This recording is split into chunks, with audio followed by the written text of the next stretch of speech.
अध्यक्ष महोदय और मंच पर मंचस्थ सभी विद्वानगण और सभागार में बैठे हुए सभी जिज्ञासु विद्वानगण और शोधार्थीगण जो आए हुए हैं, कुछ भाषण से कुछ ग्रहण करना अगर चाहते हैं तो ग्रहण कीजिए, नहीं तो कम से कम सुनते रहिए। बेनी विश्व बाबूधन स्मृति व्याख्यान के अंतर्गत मैंने एक टॉपिक लिखा है, तुलनात्मक दर्शन का क्या स्वरूप होना चाहिए।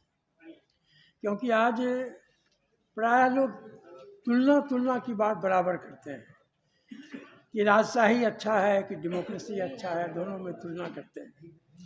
तो दर्शन विभिन्न शाखाओं के बीच में भी तुलना करते हैं, क्या उसमें भिन्नता है, क्या उसमें समानता है। तो मैंने सोचा कि उस तुलनात्मक दर्शन का क्या स्वरूप होना चाहिए, किस तरह के दर्शन को आप तुलनात्मक कहिएगा, और तुलनात्मक अंत में मेरा अपना क्या विचार है उस तुलनात्मक दर्शन का क्या स्वरूप होना चाहिए, इसी पर मैंने कुछ लिखा है। भाषण के पहले मैं पतंजलि के जो धर्मेंद्र कुमार जी हैं उनको मैं साधुवाद देता हूँ कि उनके ज्ञानपीठ से दर्शन के छात्र तो लाभान्वित हुए ही हैं।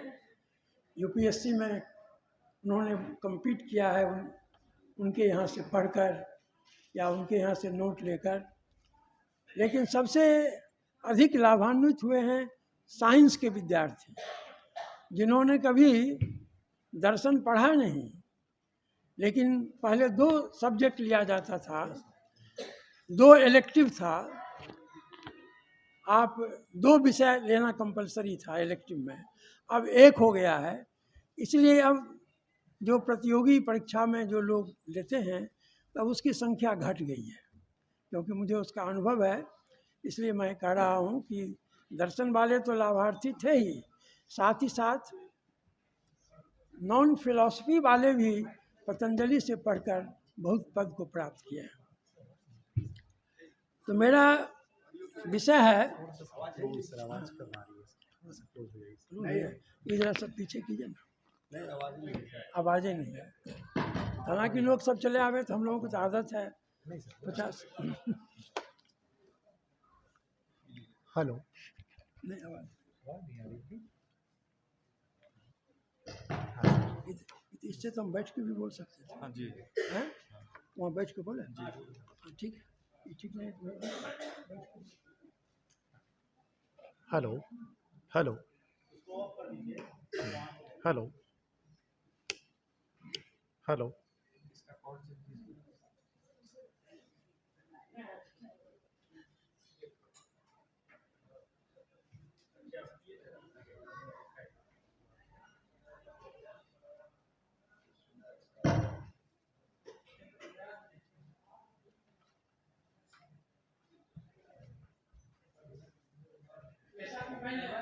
ऐसा सब और रखा छो।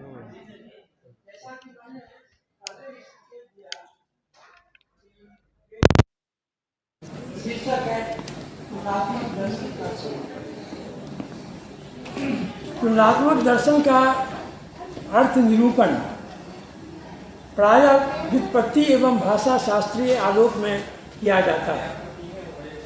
व्युत्पत्ति शास्त्रीय दृष्टि से तुलनात्मक दर्शन का अभिप्राय उस दर्शन से लिया जाता है जो या तो 2 दर्शनों का तुलनात्मक विवेचन करता है तथा समीक्षात्मक टिप्पणियाँ भी देता चलता है, अथवा तुलनात्मक के धरातल पर एक नवीन दार्शनिक दृष्टि प्रतिष्ठित करने का प्रयास करता है। इन दोनों वैकल्पिक स्थितियों में जिन दार्शनिकों की तुलना की जाती है वे विभिन्न युगों की परंपरा व परिवेश से संबद्ध हो सकते हैं अथवा किसी एक युग की परंपरा विशेष से संबद्ध हो सकते हैं।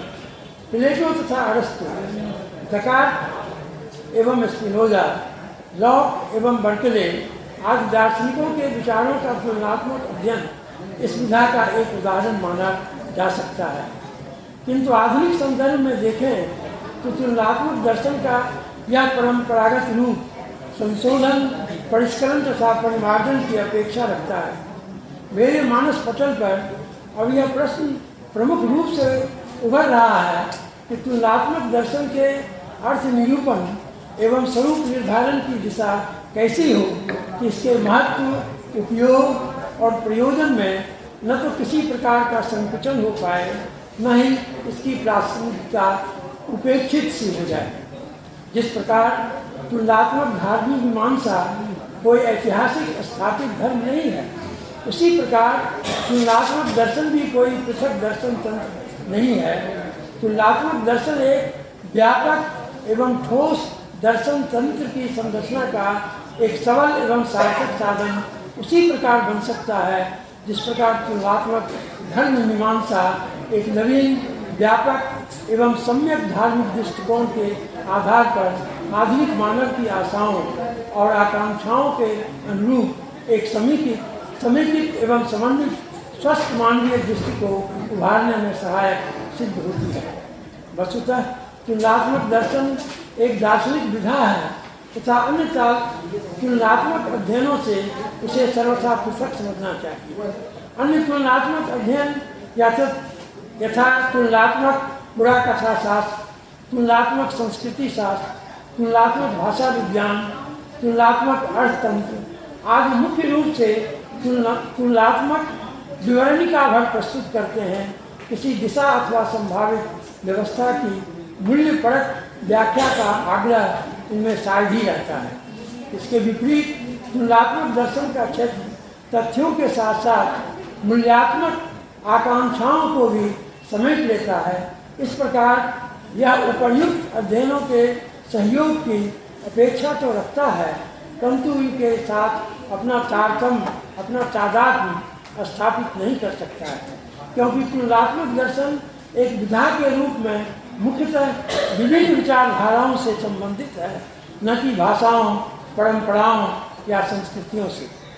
दार्शनिक विचारधारा और संस्कृति के बीच घनिष्ठ संबंध होता है। जब कभी भी दो भिन्न संस्कृतियों के दर्शन तंत्रों का समागम होता है तो तुलनात्मक दर्शन क्षेत्र में प्राय एक आंदोलन सा उठ जाता है। उदाहरण स्वरूप ईसा की प्रथम शताब्दी में बौद्ध दर्शन एवं ताओ दर्शन का सम्मेलन चीन में हुआ तथा वेदांत एवं कांटोत्तर दर्शन का समागम जर्मनी में हुआ। परिणाम स्वरूप दर्शन जगत में विचारों का उद्वेलन हुआ तथा साथ ही सांस्कृतिक रूपरेखा भी तरंगित हो उठी। ऐसी स्थिति तुलनात्मक दर्शन के लिए एक उर्वरा भूमि बन जाती है। विश्व की वैचारिक धाराओं के स्वरूप तथा उनकी प्रसार दिशा पर जब हम विचार करते हैं तो प्रायः पौरस्त्य एवं पाश्चात्य में विभाजित दार्शनिक तंत्रों की चर्चा करते हैं, परंतु हमें स्मरण रखना चाहिए पूर्व तथा पश्चिम के बीच एक स्पष्ट विभेदक रेखा नहीं खींची जा सकती है। प्रसिद्ध इतिहासविद ट्वाइनबी ने संस्कृति का विभाजन 27 वर्गों में किया है। उनका ऐसा विभाजन इस बात का संकेत देता है कि प्राच्य तथा पाश्चात्य परिप्रेक्ष्य में अनेक संस्कृतियां अवस्थित रही हैं। दूसरी तरफ नॉर्थरॉप ने संस्कृति को 9 भागों में विभाजित किया है, फिर भी अंतिम रूप से उन्होंने 2 ही संस्कृतियों का उल्लेख किया है, पौरस्त्य एवं पाश्चात्य। ख्याति प्राप्त इतिहासज्ञों, संस्कृति मर्मज्ञों तथा दार्शनिकों द्वारा प्रस्तुत सांस्कृतिक विभाजन की रूपरेखा एक ऐसी तस्वीर का निर्माण करती है जिसमें विशुद्ध रूप से न तो कोई पूर्वी संस्कृति है, न ही कोई पश्चिमी संस्कृति। अतः तुलनात्मक दर्शन के फ्रेम में इस प्रकार से विभाजित संस्कृति का चित्र ठीक नहीं बैठता है। बावजूद इसके सांस्कृतिक एवं दार्शनिक चर्चाओं में पारंपरिक रूप से चीन तथा भारत को पूर्वी, यूनान और रोम को पश्चिमी तथा इजराइल और अरब को प्राय पूर्वी तो कभी कभी मध्य पूर्व संस्कृति की संज्ञाएं दी जाती रही हैं। इजराइल को यूनानी तथा रोमवासी पूर्वी संस्कृति ही मानते रहे हैं। पूर्वी और पश्चिमी के इन सापेक्ष प्रयोगों के आधार पर यह नहीं कहा जा सकता है कि एशिया महाद्वीप की जो विशिष्टताएं हैं वे यूरोप से बिल्कुल भिन्न हैं। अतः पारस्परिक भिन्नताओं के इस स्वरूप को अच्छी तरह से समझना होगा ताकि दोनों पक्षों का अभियोजन स्थापित किया जा सके और इस प्रकार जीवन को इसकी संपूर्णता में देखा जा सके। यह सत्य है कि पश्चिमी सभ्यता अपनी वैज्ञानिक एवं तकनीकी उपलब्धियों के बावजूद एक सुखी समाज की स्थापना करने में विफल रही है, तो इस सत्य को भी स्वीकार करना चाहिए कि पूर्वी सभ्यता भी मानव जीवन को सुखमय बनाने में असफल सिद्ध हुई है। विश्लेषणात्मक दृष्टि से देखने पर संस्कृति में दो प्रमुख तत्व स्पष्ट होते हैं, भौतिक सांस्कृतिक तत्व तथा अभौतिक सांस्कृतिक तत्व। मानव निर्मित जीवन के कृत्रिम साधनों को प्रथम कोटि में रखा जाता है, जबकि वैचारिक एवं मूल्यप्रद संरचनाएं द्वितीय कोटि के अंतर्गत आती हैं। इन दोनों में पारस्परिक निर्भरता का संबंध रहता है, इसलिए किसी एक तत्व को अलग कर उसे ही जीवन दर्शन की आधारशिला बना देना अनुपयुक्त तथा अनुचित हो। उदाहरण स्वरूप मार्क्स जैसे भौतिकवादियों ने व्यक्ति और समाज की अपनी विकासवादी व्याख्या को भौतिक नियमों पर आधारित कर अन्य सभी तत्वों की अवहेलना कर दी। फ्रायड को अन्य मनोवैज्ञानिकों ने मानव जीवन की प्रकृतिजन्य निम्न अनुभूतियों की सीमा में मानवता को कैद कर दिया। इसके विपरीत हेगल जैसे अध्यात्मवादियों ने मानव जगत को प्रत्ययों के ताने बाने में जड़ दिया तथा जीवन के वास्तविक प्राकृतिक पक्ष को प्रत्यात्मकता के तले दबा दिया। इन सब का सम्मिलित परिणाम यह हुआ कि व्यक्ति का जीवन खंडित रूप में प्रस्तुत किया जाने का और व्यक्ति एक जीवन दर्शन की तलाश में भटकता रहा। तुलनात्मक दर्शन के लिए ये सारे तथ्य अत्यंत महत्वपूर्ण हैं। व्यक्ति अपनी संस्कृति की उपज है, चाहे वह पूर्व का हो या पश्चिम का। इसके साथ ही यह कहना भी उचित है कि व्यक्ति स्वयं संस्कृति का निर्माता भी है तथा अपने प्रयासों एवं पराक्रमों के द्वारा संस्कृति का रूपांतरण भी कर सकता है। इस तथ्य को उपर्युक्त दार्शनिक सिद्धांतों ने उपेक्षित कर दिया था। मनुष्य प्राकृतिक विधानों की क्रियाशीलता के साथ अति आवश्यक रूप से संबद्ध पाया जाता है, तो अपनी विचारशीलता तथा संकल्प स्वातंत्र के कारण अपने अनुकूल परिस्थितियां बना लेने के लिए भी सक्षम है। जिस प्रकार व्यक्ति का अस्तित्व संबंध शून्यता की स्थिति में निरर्थक सा हो जाता है, उसी प्रकार भिन्न संस्कृतियों के बीच संबंधहीनता उनके लिए घातक बन जाती है। संस्कृतियाँ लागरीज के बिंदुओं की तरह गवाक्षीण नहीं हो सकती है। जीवन और परिवेश के परिवर्तनों के साथ उनका समायोजन होना ही है, अन्यथा संस्कृति मृतप्राय हो सकती है। अपनी संस्कृति को परिवर्धित तथा परिमार्जित करने तथा उसे सुरक्षित रखने के लिए विभिन्न संस्कृतियों, विशेषकर उच्चतर संस्कृतियों के अध्ययन से व्यक्ति को प्रेरणा मिलती है। अतः विभिन्न संस्कृतियों की समानताओं व विषमताओं का अध्ययन महत्वपूर्ण प्रतीत होता है। प्रकारांतर से तुलनात्मक दर्शन मानव जीवन में अपेक्षित परिवर्तनों के साथ साथ शाश्वत आदर्शों को व्यवस्था प्रदान करने वाला एक सशक्त विकल्प के रूप में सामने आता है। विचारपूर्वक देखा जाए तो दर्शन एक प्रकार का अवधारणात्मक प्रारूप ही सिद्ध होता है, जिसे संस्कृतियाँ अपने ऐतिहासिक युगों के सापेक्ष अपना लेती है। इसी आधार पर यह कहा जा सकता है कि तार्किक भाववाद जैसी दार्शनिक धारा भी, जिसमें जीवन दर्शन के किसी दावे की अपेक्षा सभी जीवन दर्शन संबंधित अवधारणाओं एवं क्रियाकलापों के प्रति एक निषेधात्मक अभिवृत्ति ही है, एक युग विशेष द्वारा एक सुसंगत जीवन दर्शन को पा लेने की अकुलाहट का ही द्योतक है। इंद्रिय प्रत्यक्षों को सत्यता का मापदंड मानकर प्राभौतिक तत्वों की सत्ता को निरर्थक सिद्ध करना प्रकारांतर से जीवन दर्शन का अन्वेषण बन जाता है। भिन्न भिन्न संस्कृतियों के मूलभूत स्वरूप तथा इसके काल व परिस्थितियों के अनुकूल बदल जाने के प्रेरक तत्वों को यदि आमने सामने रखा जाए तथा संश्लेषणात्मक दृष्टि अपनाई जाए तो जीवन और जगत का एक समग्र चित्र उभर कर सामने आएगा, जो पूर्वाग्रहों को मिटाने में महत्वपूर्ण भूमिका निभाएगा।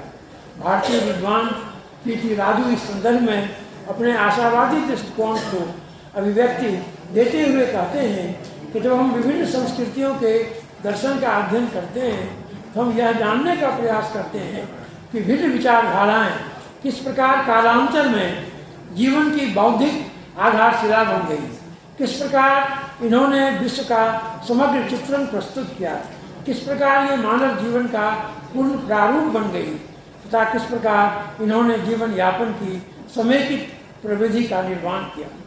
प्रायः ऐसा देखा जाता है कि तुलनात्मक दार्शनिक विवेचनाओं में प्राच्य और पाश्चात्य विचारधाराओं को बिल्कुल दो छोर पर अवस्थित मानकर उनके बीच किसी एक की श्रेष्ठता सिद्ध करने के लिए परस्पर विरोधी प्रमाण प्रस्तुत किए जाते हैं। ऐसे अवसरों पर पूर्व और पश्चिम के विद्वान अपने पूर्वाग्रहों को जाहिर करने से बाज नहीं आते हैं।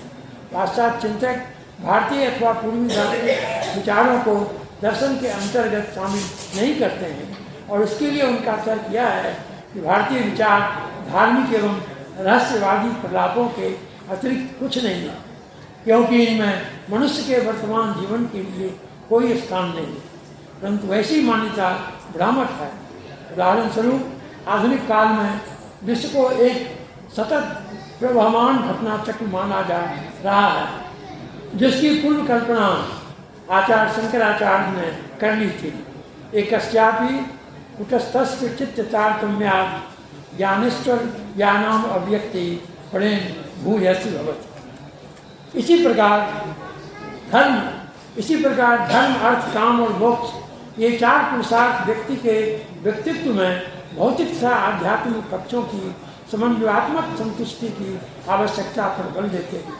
ये संस्कृति के दो मुख्य तत्वों की महत्ता भी प्रतिपादित करते हैं, परंतु इसका अर्थ यह नहीं निकाला जाना चाहिए कि भारतीय दार्शनिक दृष्टिकोण अपने आप में पूर्ण है।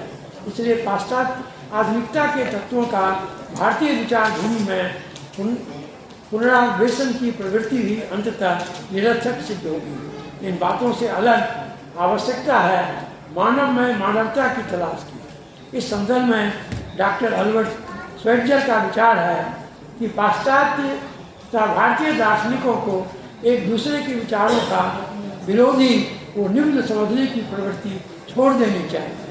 दोनों को एक ऐसे विचार बिंदु पर पहुंचना चाहिए जहां विचारों का आदान प्रदान संपूर्ण मानवता के लिए हो। जाहिर है डॉक्टर श्वेट्जर मानव मात्र की एकता तथा व्यक्ति के जीवन की अखंडता को ही दर्शन का सर्वोपरि उद्देश्य मानते हैं। बर्ट्रैंड रसेल मध्ययुगीन दर्शन एवं संस्कृति के कटु आलोचक रहे हैं, परंतु उनकी स्वीकारोक्ति रही है कि मध्य युग के मानव में जो एकता थी, आधुनिक युग में उसका सर्वथा अभाव होता जा रहा है।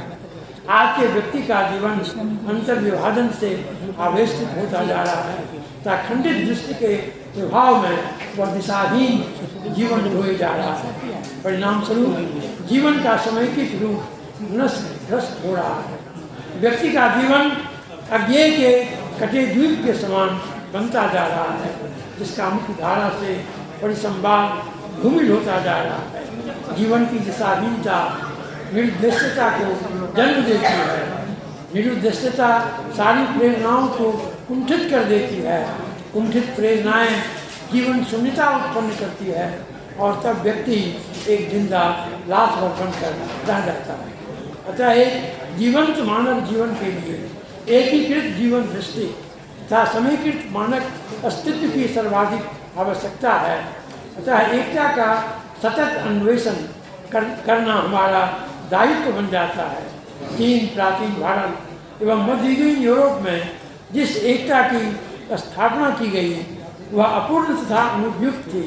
आज भी उसी एकता को झलक दिखाई पड़ती है, परंतु वास्तविक एकता के लिए जिस बौद्धिक व मूल्यात्मक स्वीकृति के साथ साथ आंतरिक शक्ति की आवश्यकता होती है, उसका सर्वथा अभाव प्रदीक्षित होता है। निष्प्रयोजन, निरुद्देश्य एवं निरर्थक जीवन आदर्शहीनता के धरातल पर जगमगा रहा है। अतः तुलनात्मक दर्शन की आवश्यकता एक ऐसे जीवन की रूपरेखा सुनिश्चित करने के लिए बलवती हुई है जो व्यापक, समन्वित एवं उच्च मूल्यों पर आधारित हो, जिसकी उपयोगिता एवं उपादेयता मानव जीवन को सर्वसमुन्नत बनाने में सफल हो।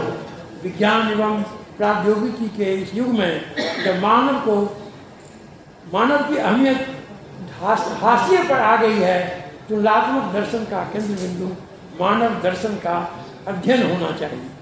अतः यह आरोप लगाया जाता है कि अभी तक तुलनात्मक दर्शन एक दर्शन तंत्र के रूप में उभर नहीं पाया है। दूसरे शब्दों में, इस विधा का न तो कोई उद्देश्य संपुष्ट हो पाया है, न ही इसकी कोई निश्चित विधि निरूपित की गई है। मैं आपका ध्यान इस बिंदु पर आकृष्ट करना चाहूँगा कि तुलनात्मक दर्शन, जैसा कि आरंभ में ही स्पष्ट कर दिया गया है, प्लेटो या अरिस्तु के दर्शन के समान किसी दर्शन तंत्र की स्थापना का दावा नहीं करता है। इसके विपरीत वह पूर्वी तथा पश्चिमी वैचारिक दृष्टिकोणों के समायोजन का एक प्रयास है। इस तरह का समायोजित दृष्टिकोण भी तुलनात्मक दर्शन नहीं होगा, अपितु उसका एक परिणाम ही है। पूर्वी और पश्चिमी विचारधाराओं में ज्ञान मीमांसीय साधनों एवं विधियों को लेकर मत भिन्नताएं हैं। उदाहरण स्वरूप, तुलनात्मक दर्शन की एक सुनिश्चित एवं सफल विधि की स्थापना के विषय में विचारक एक मत नहीं है। विद्वानों का मानना है कि ज्ञान मीमांसीय संदर्भ में पूर्वी दर्शन अंतःप्रज्ञात्मक है, जबकि पाश्चात्य दर्शन बौद्धिक प्रयासों का समर्थक है।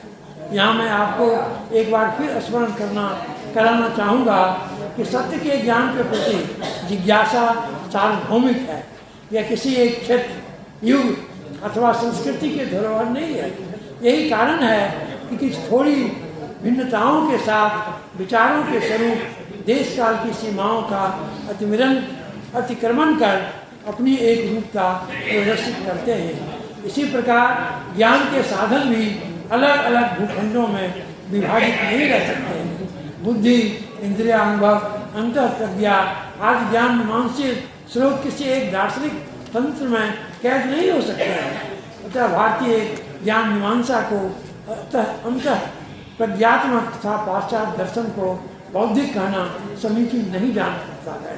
हाँ, यह कहा जा सकता है कि किसी एक दार्शनिक धारा का झुकाव किसी विशेष ज्ञान मीमांसीय स्रोत के प्रति अधिक हो सकता है, परंतु एक व्यापक आदर्श के निमित्त जीवन की एकता के पुनर्निर्माण तथा मानव में मानवता की पुनर्स्थापना के लिए श्रेयस्कर तो यह होगा, लेकिन तुलनात्मक दर्शन अंतःप्रज्ञा तथा बुद्धि का समेकित स्वरूप अपनाए। यह ठीक है, अंतःप्रज्ञा तथा बुद्धि के स्वरूप में कुछ भिन्नता है, इसलिए ये दोनों विरोधी दिखलाई पड़ती हैं, परंतु बर्गसां, राधा कृष्णन जैसे दार्शनिक इन दोनों को एक ही ज्ञानात्मक प्रक्रिया के दो क्रमिक चलन मानते हैं।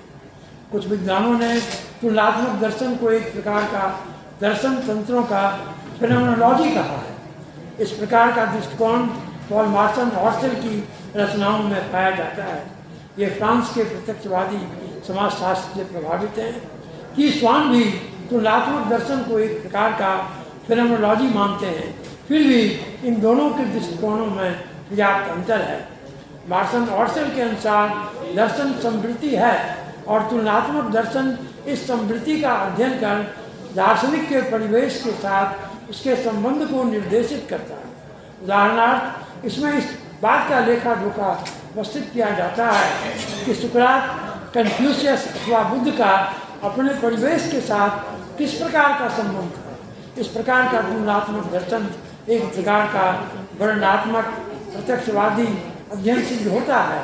यहाँ इस बात की विवेचना की जाती है कि किसी परंपरा के अंतर्गत किसी दार्शनिक विशेष का संबंध तत्कालीन परिवेश के साथ कैसा है तथा साथ ही दूसरी परंपरा से उसका परिवेश के साथ किस प्रकार का संबंध है। परंतु इस प्रकार का अध्ययन समाजशास्त्रीय और ऐतिहासिक दृष्टियों से उपयोगी है, न कि दार्शनिक दृष्टि से।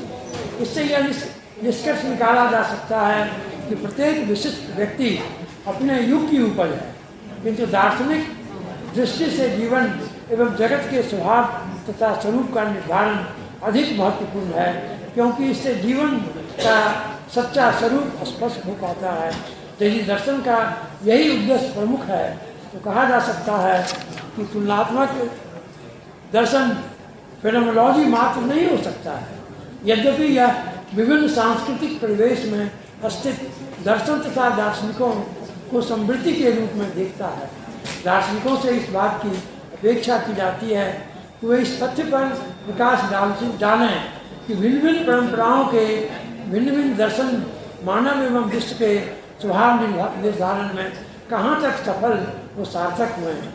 उन्हें इस बात का भी ध्यान रखना होगा कि दर्शनों में प्राप्त मानवतावादी विचारधाराओं को किस प्रकार सजाया संवारा जाए कि मानव का एक संपूर्ण चित्र उपस्थित हो जाए। ऐसी क्रिया सफलीभूत इसलिए भी हो सकती है, एक समय की दृष्टि प्रारंभ में विभिन्न अवधारणाओं को प्रस्तुत कर उनकी व्याख्या और मूल्यांकन में तटस्थ रूप से प्रभाव में रहती है, परंतु यही दृष्टि अंत में प्रकट रूप में प्रकट हो जाती है।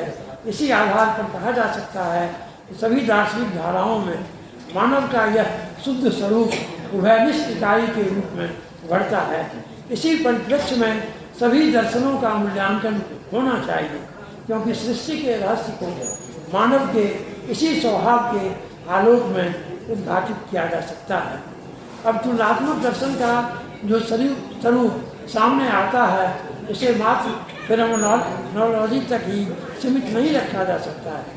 डॉक्टर लियट ने फेनोमेनोलॉजिकल अवधारणाओं की अपर्याप्तता के कारण ही अधिदर्शन की आवश्यकता महसूस की, जिसके अंतर्गत दर्शनों का मूल्यांकन हो सके। उनका मानना है कि तुलनात्मक दर्शन को विवरणात्मक फेनोमेनोलॉजी तक सीमित रखना उचित नहीं है। इसी कारण ये दर्शन के व्यापार, विषय वस्तु तथा व्यवस्था निर्धारण की भी चर्चा करते हैं। वस्तुतः फेनोमेनोलॉजी का प्रयोग दर्शन साहित्य में कई संदर्भों में किया जाता है। अपनी पुस्तक द फेनोमेनोलॉजी ऑफ स्पिरिट में हेगल ने फेनोमेनोलॉजी को एक सार्थक अर्थ में प्रयोग किया है। इस कृति में उन्होंने व्यक्ति एवं समाज के विभिन्न चरणों एवं रूपों में अस्तित्व चेतना के विकास का एक व्यापक रूप प्रस्तुत किया है। उनका उद्देश्य विभिन्न चरणों की इस चेतना के तात्विक एवं ज्ञान मीमांसीय निहितार्थों को स्पष्ट करना है। इसी प्रकार हेगल की रचना विवरणात्मक मात्र नहीं मानी जा सकती है, क्योंकि विवरणों की प्रस्तुति करने में प्रायः चयन प्रक्रिया साक्षात अथवा परोक्ष रूप से सक्रिय रहती है।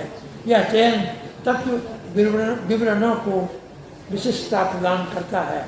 फेनोमेनोलॉजी का प्रयोग दूसरे संदर्भ में एडवर्ड हुसल ने किया है। उन्होंने इसे विशुद्ध रूप से विवरणात्मक ही रखने का प्रयास किया है। यह दूसरी बात है कि उन्हें इस दिशा में सफलता नहीं मिली। हुसल के दर्शन के अनुशीलन से यह स्पष्ट होता है कि वस्तुतः हुसल ज्ञानात्मक चेतना को प्रत्यक्षवादी व वास्तववादी दृष्टिकोणों के सम्मिलित धरातल से एक समृद्धि तक दर्जा देते हैं तथा इसकी विषय तथा विषयी निरपेक्ष संरचना का विवरणात्मक ब्यौरा प्रस्तुत करते हैं। इस प्रकार हुसल फेनोमेनोलॉजी का प्रयोग विभिन्न अनुभवों की ज्ञानात्मक चेतना के अध्ययन के लिए करते हैं। धर्म दर्शन के प्रवक्ताओं को हुसल ने प्रभावित किया है। इसी कारण उन्होंने धर्म का फेनोमेनोलॉजी पद का प्रयोग किया है, फेनोमेनोलॉजी ऑफ रिलीजन का प्रयोग किया है। ये धार्मिक विषयों के अस्तित्वपरक पक्षों से स्वयं को अलग रखते हुए धर्म को एक समृद्धि मानते हैं।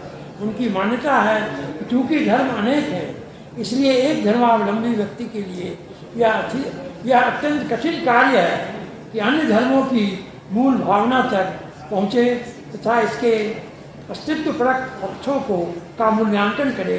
अतः उसके लिए श्रेष्ठ तो यही है, खत्म हो रहा है, यही है कि वह सभी धर्मों को समृद्धि समझे तथा उनमें से प्रत्येक का विवरणात्मक अध्ययन करे तथा इन अध्ययनों के निष्कर्षों को बिना किसी मूल्यांकन के प्रस्तुत करेगी। इस प्रकार फिनोमेनोलॉजी को इस अर्थ में ग्रहण करने से धर्म जिज्ञासु, क्षेत्रकर्मी अथवा सर्वेक्षक बन जाते हैं और उनका क्षेत्र होता है विभिन्न धार्मिक संवृत्तियों।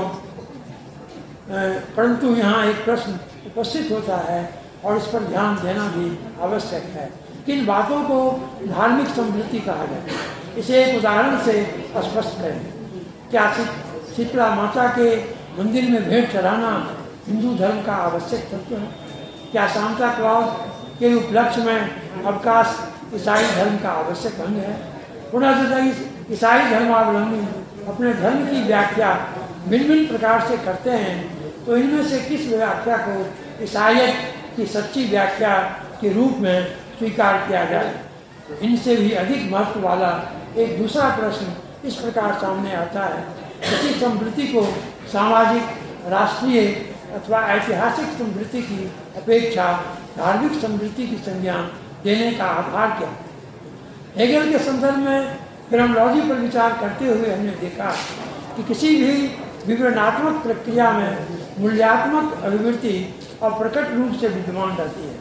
अब प्रश्न उठता है कि मूल्यांकन का मापदंड क्या होना चाहिए? वे कौन से नियम तथा मापदंड हैं जिनके आधार पर हम कुछ संवृत्तियों को धार्मिक मान लेते हैं? इस तरह के सारे प्रश्न हमें प्रत्यक्षवादी अथवा विवरणवादी के घेरे से निकलने के लिए बाध्य करते हैं। अतः हमें एक ऐसे दृष्टिकोण की आवश्यकता महसूस होती है जो हमारे अध्ययन के अंतर्गत संवृत्तियों से परे रह जाने में सक्षम हो। यही बात तुलनात्मक दर्शन पर भी लागू होती है। यह मात्र विवरणात्मकता के स्तर पर ठहर नहीं सकते हैं। हम समाजशास्त्रीय, मानव शास्त्रीय अथवा मनोवैज्ञानिक विवरणों के संक्षेप में फिनोमेनोलॉजी के स्तर स्वीकार नहीं हो सकते हैं। अतः तुलनात्मक दर्शन का यदि अपनी महत्ता तथा अर्थवत्ता सिद्ध करनी है तो उसे फिनोमेनोलॉजी के दायरे से बाहर निकलना ही होगा। दर्शन को मात्र प्रत्यक्षवादी अध्ययन नहीं कहा जा सकता है, इसलिए तुलनात्मक दर्शन भी प्रत्यक्षवादी मात्र नहीं हो सकता है।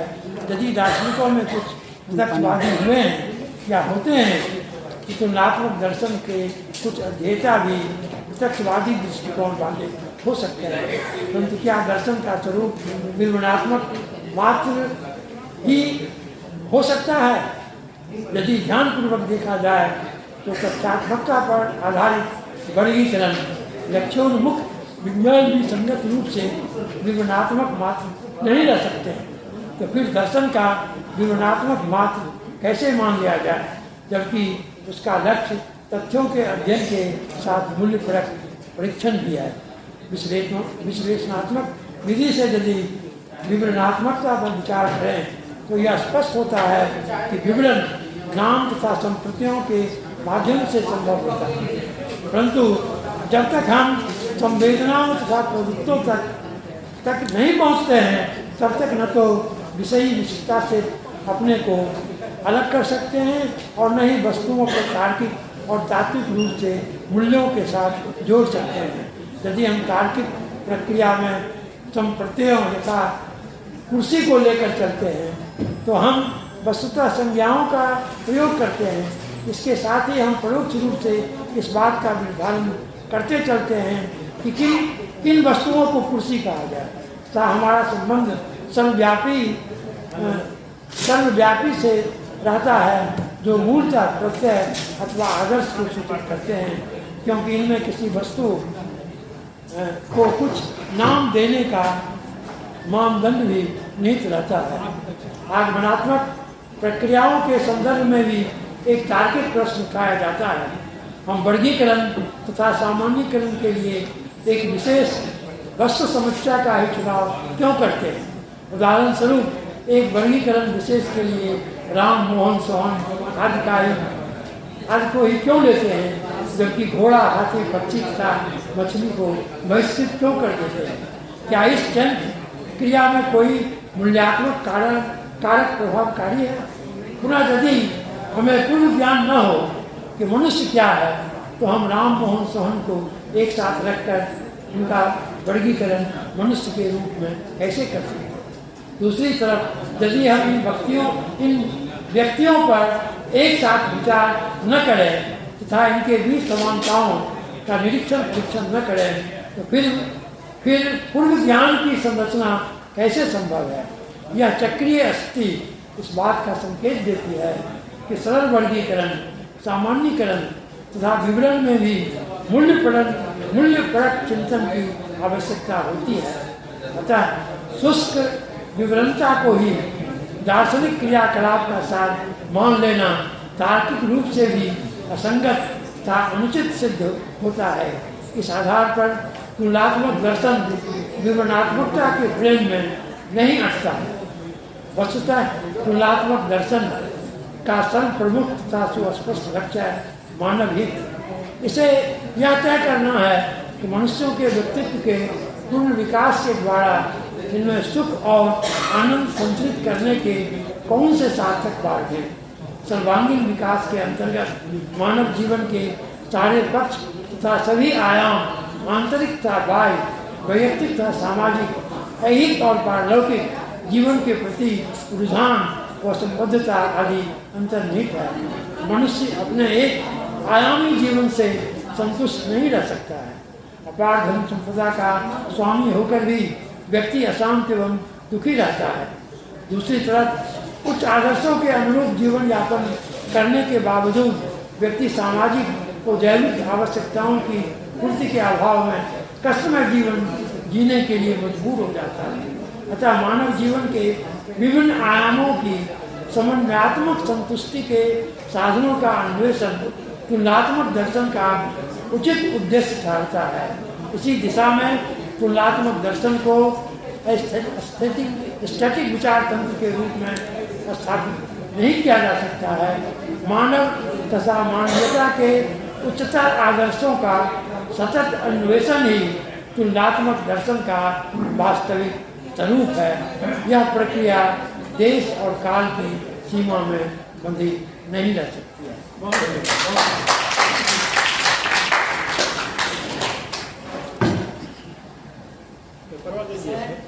इसको जरा से ठीक कर बाद में नहीं दे देगा आपको। नाम श्यामा जी इसको छपवाइएगा। इसको दे रहे हैं सर। हाँ हाँ के बाद मैं आभारी हूँ सरकार एक बहुत ही आवाज नहीं आ रही है। टेक्नीशियन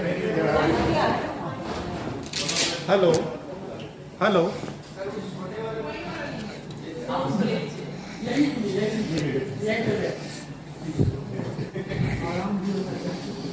जो करवाए